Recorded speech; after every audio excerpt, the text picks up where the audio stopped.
Geda gedi geda oh.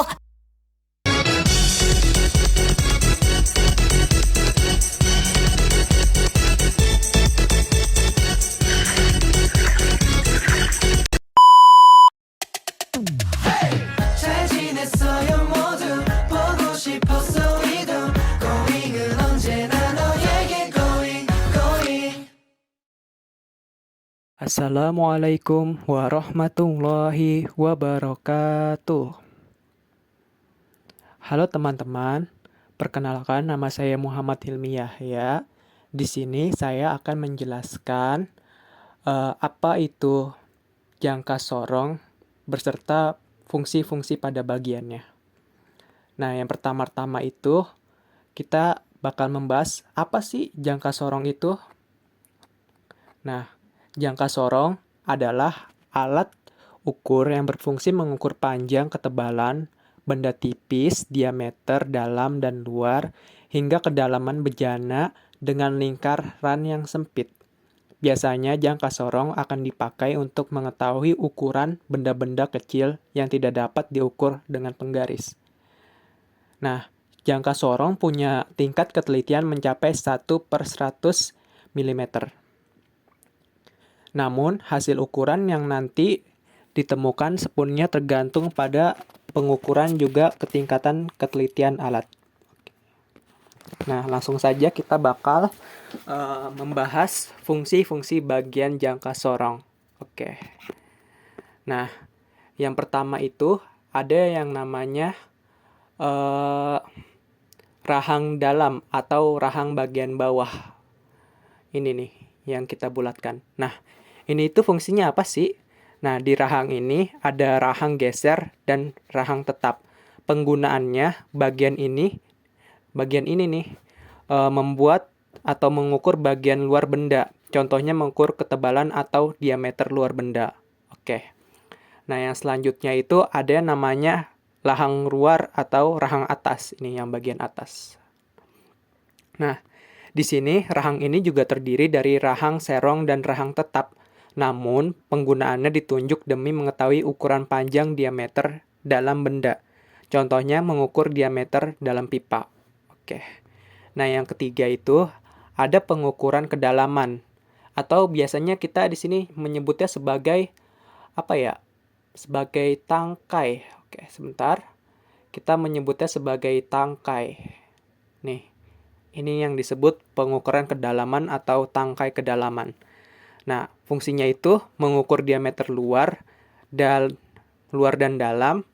Jangka sorong juga dilengkapi dengan alat pengukur kedalaman atau disebut bahasa Inggrisnya depth probe. Dengan ini, kedalaman gelas atau benda lainnya dapat dihitung. Oke. Nah, yang selanjutnya itu ada skala utama. Skala utama itu berada pada di ini nih yang kayak penggaris ini nih, yang panjang ini. Nah, pada skala ini terdapat satuan cm yang digunakan untuk mendeskripsikan ukuran utama benda. Oke.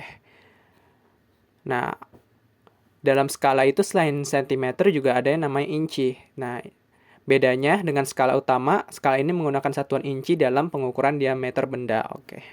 Nah, selanjutnya bagian kelima ada namanya skala nonius yang biasa memakai mm.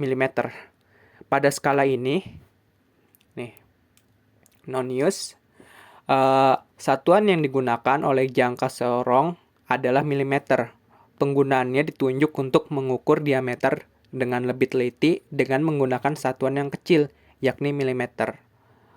Oke, nah di sini nomor 6 ada namanya yang mana yang roda pendorong. Bentar, kita hapus dulu. Roda pendorong itu yang ini nih.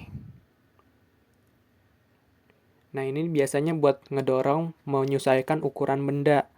Bagian ini berfungsi untuk menggeser rahang sorong pada jangka sorong. Dengan begitu, rahang akan digeser sesuai panjang benda yang tengah dihitung ukurannya.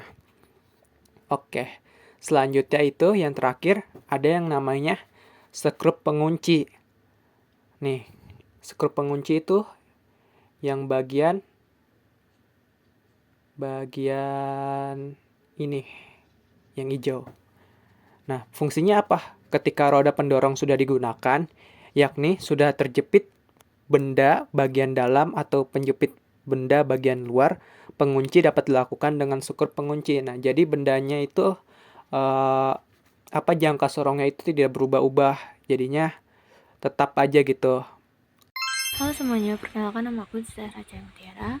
Di sini aku akan menjelaskan tentang neraca Ohaus. Ya, neraca Ohaus. Kalian tahu nggak sih neraca Ohaus itu apa? Terus biasanya tuh kita nemuin benda neraca tuh di mana sih? Jadi, neraca Ohaus adalah benda yang biasa kita temukan di laboratorium. Nah, neraca Ohaus itu apa? Neraca Ohaus itu adalah alat ukur untuk mengukur massa logam. Ya, massa logam. Terus dalam neraca Ohaus itu terdapat 5 bagian. Yang pertama itu adalah tombol kalibrasi. Yang kedua ada tempat beban. Yang ketiga ada pemberat. Yang keempat ada lengan neraca. Yang kelima ada garis keseimbangan. Oke, untuk fungsi-fungsinya kita lanjut ke video selanjutnya. Bye-bye. Assalamualaikum warahmatullahi wabarakatuh. Perkenalkan, nama saya Sanjin Pradana Putra dari 10C. Saya ingin menjelaskan fungsi neraca Ohaus. Fungsi utama dari neraca Ohaus adalah untuk 1. Mengukur massa benda dengan presisi. Alat ini digunakan untuk menentukan berat benda secara akurat hingga ke skala kecil, misalnya gram atau miligram. 2. Kalibrasi alat ukur lainnya. Karena tingkat akurasinya yang tinggi, neraca Ohaus sering digunakan untuk mengkalibrasi alat ukur lain yang membutuhkan ketelitian tinggi. Yang 3, penggunaan di berbagai bidang. Neraca ini digunakan di laboratorium, sains, sekolah, industri farmasi, serta penelitian untuk mendapatkan data massa yang akurat. Terima kasih. Assalamualaikum warahmatullahi wabarakatuh. Perkenalkan, nama saya Dias dari kelompok kinestetik. Saya akan membacakan fungsi dan bagian micrometer scope. Micrometer scope adalah alat ukur yang digunakan untuk mengukur ketebalan, diameter atau panjang benda dengan ketelitian yang sangat tinggi. Biasanya hingga 0,01 atau 0,001 mm. Alat ini sering digunakan dalam industri atau bengkel mesin. Berikut fungsi dan bagian dari micrometer scope. Fungsi micrometer scope: mengukur diameter, biasanya digunakan untuk mengukur diameter luar suatu benda seperti kawat atau batang. Mengukur ketebalan. Alat ini digunakan untuk mengukur ketebalan benda yang tipis seperti kertas, plat logam, atau plastik. Mengukur panjang benda kecil. Misalnya mengukur dimensi benda kecil yang memerlukan tingkat presisi yang tinggi. Oke, sekarang bagian-bagian micrometer scope. Frame atau rangka, bagian yang kokoh dan berbentuk U yang menopang bagian-bagian lainnya. Rangka ini biasanya terbuat dari baja untuk menjaga kekuatan dan stabilitas. Anvil, rahang tetap. Bagian ini tetap diam, biasanya terbuat dari baja keras dan digunakan sebagai titik acuan dalam pengukuran. 3. Spidol, rahang gerak, bagian yang bergerak menuju atau menjauh dari rahang tetap. Spindle ini digunakan untuk menjepit benda yang diukur. 4. Thimble atau selubung, bagian yang terputar dan digunakan untuk memutar spindle. Thimble menunjukkan nilai pengukuran utama pada skala luar.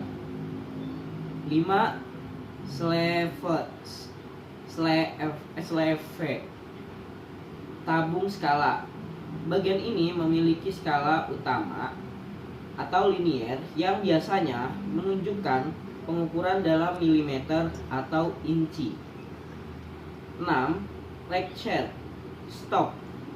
Bagian ini berfungsi memastikan tekanan yang berada pada benda yang diukur konsisten sehingga pengukuran lebih akurat. 7. Lock nut, pengunci. Bagian ini digunakan untuk mengunci spindle di posisi tertentu selama proses pengukuran agar pengukur tidak berubah. Skala utama dan skala nonis. Skala utama terletak pada self, sementara skala nonius terletak pada thimble untuk memberikan hasil pengukuran yang lebih presisi. Micrometer bekerja dengan prinsip ulir atau ulir skrup, di mana rotasi spindle yang tepat menghasilkan gerakan linier yang sangat kecil, memungkinkan pengukuran yang presisi. Oke, segitu saja pembacaan fungsi dan bagian micrometer skrup. Terima kasih. Wassalamualaikum warahmatullahi wabarakatuh.